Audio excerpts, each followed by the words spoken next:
Hello fellow nerds and welcome to my channel where I do Yu-Gi-Oh! Box openings, anime reviews, game reviews, and versus videos. This video will be a versus fight where I take two fictional characters and I compare their physical and mental abilities, skills, resources, and accomplishments to see who would win in a fight. Our two fighters today will be Dr. Fate versus Dr. Strange. Oh yeah, it's about to get magical up in her. This will definitely be a good match as both of those characters are considered Sorcerer Supremes in their respective universes.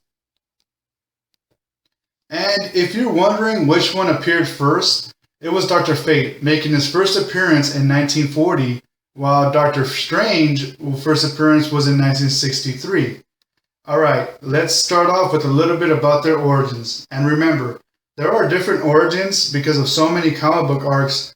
I will tell the most recent version of their origins, starting with Dr. Fate. With the launch of the New 52, Dr. Fate's origin has changed. A man named Khalid Ben Hassin, an archaeologist, went to explore the tomb of Naboo. Khalid, along with Kendra Munoz Saunders, who would later become Hawkgirl, found the helmet. There, Naboo influenced Khalid into putting on the helmet, and Khalid did so, gaining the spirit and thoughts and personality of Naboo, a powerful sorcerer and Lord of Order. Naboo put all his abilities and spirit into the helmet so he could protect the Earth throughout the ages, thus transforming Khalid into Dr. Fate. Now, time for Dr. Strange. The Doctor Strange I am focusing on is in the Ultimate Universe Doctor Strange. Stephen Strange Jr. was born to Stephen Strange Sr., the previous Sorcerer Supreme, and his wife Clea Strange.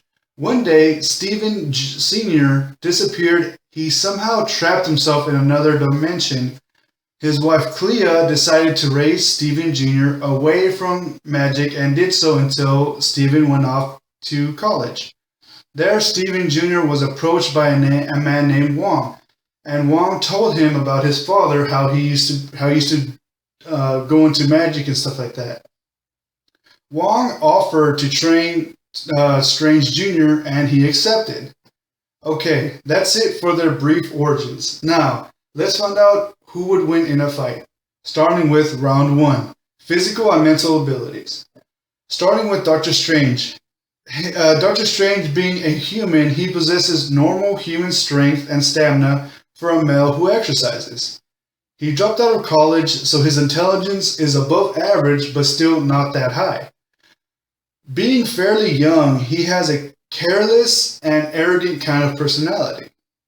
Dr. Fate, as a human, possesses no great strength. He is just a normal male with normal strength and stamina. He doesn't even exercise. He is a doctor of archaeologists, so he has high intelligence, and also adding to Naboo's experience and intelligence makes him an even more fearsome foe.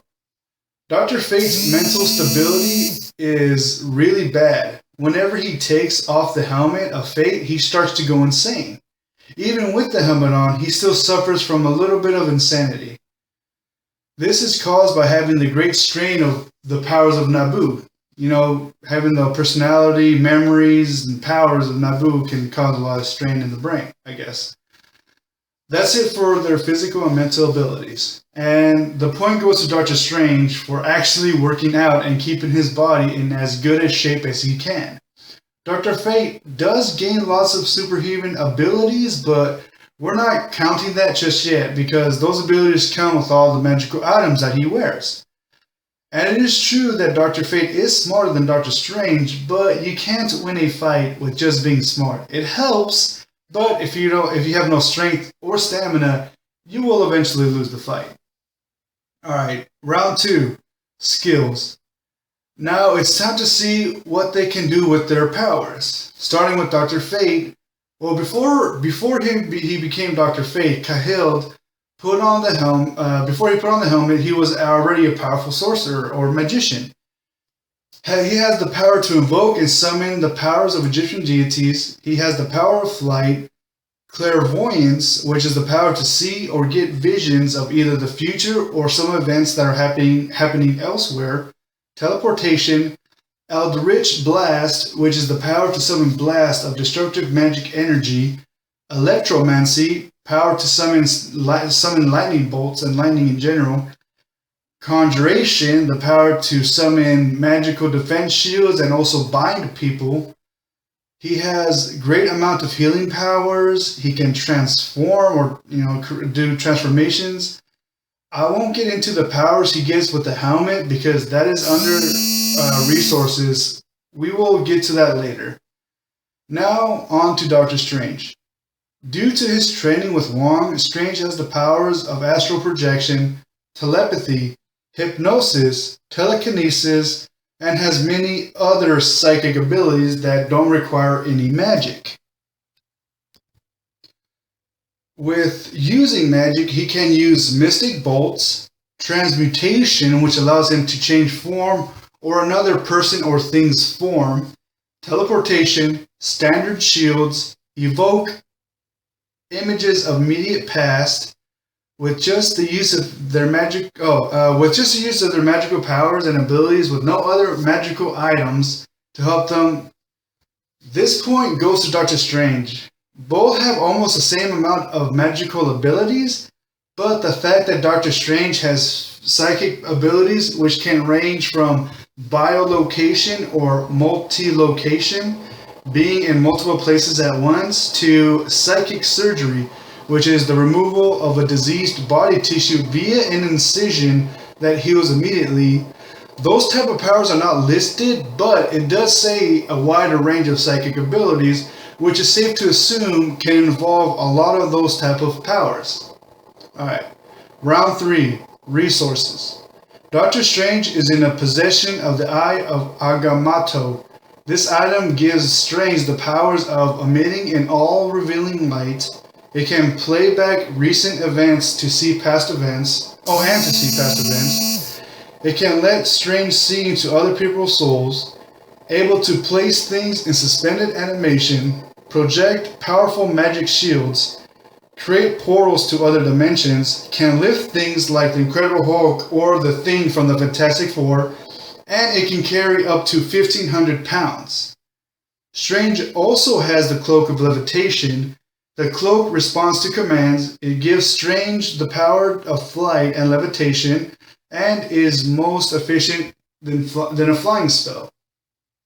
The cloak is very durable and offers the wearer some protection. It can also ensnare an opponent or grab onto a ledge. Finally, it can alter its appearance and change into a trench coat or poncho. Alright, time for Dr. Fate's resources. Dr. Fate wears the Helmet of Fate, which carries the spirit and powers of Naboo.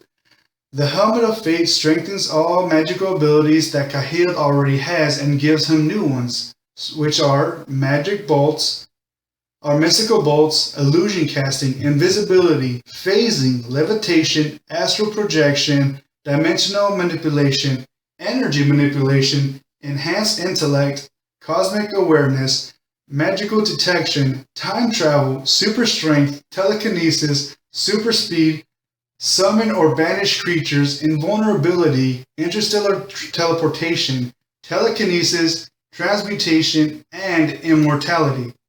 Wow, those are some powers, but wait, there's more. Dr. Fate also has other magical items that he wears whenever he puts on the helmet, which are the Amulet of Nubis and the Cloak of Destiny. Let's start with the amulet. It gives Dr. Fate the power to house souls within the amulet, dimensional travel, and Eldritch Blast. Obscure, which renders the user undetectable to magical detection. Divine Empowerment to increase the user's sorcery. And that's pretty much it for the amulet. Now, time for the cloak.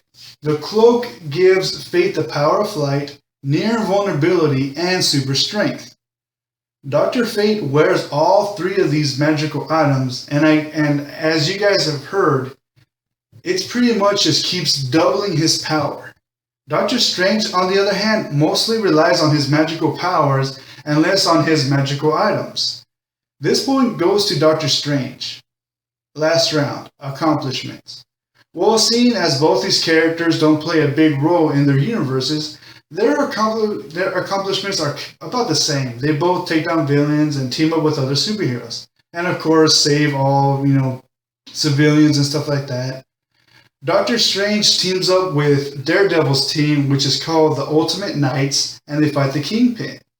Dr. Fate, being from Earth 2 in the New 52, is part of the Justice Society of America. Doctor Strange is killed by his supervillain rival, Dormammu, while Dr. Fate was able to defeat his supervillain rival, which was Wotan. This point goes to Dr. Fate because Strange could not defeat his supervillain rival. Alright, well the points are all tied up. Without their magical items, Doctor Strange does have the upper hand and could win the fight. But when I think about it, if they were to really fight with all their powers, the clear winner would be Dr. Fate. And that is because of the Helmet of Fate, Amulet of Anubis, and the Cloak of Destiny. Gives him triple the magical powers, while the Eye of Agamotto and the Cloak of Levitation don't really give Doctor Strange any power boost whatsoever. All Dr. Fate has to do is overpower Doctor Strange with his magical powers and hit him once with his superhuman strength. And it's pretty much over. Even with Strange's psychic powers, I don't think that would do much damage to Dr. Fate. So, in my opinion, Dr. Fate is the winner. Alright.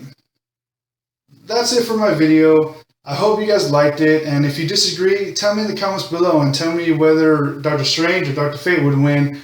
Remember, I'm using the Ultimate Universe Doctor Strange, and I'm using the New 52 Dr. Fate. I also take requests, so don't be shy and ask away. I also do videos with my friend Scorpion. If you guys like anything Dragon Ball Z, go check him out. I'll leave a link in the description below. Thanks for watching, and goodbye.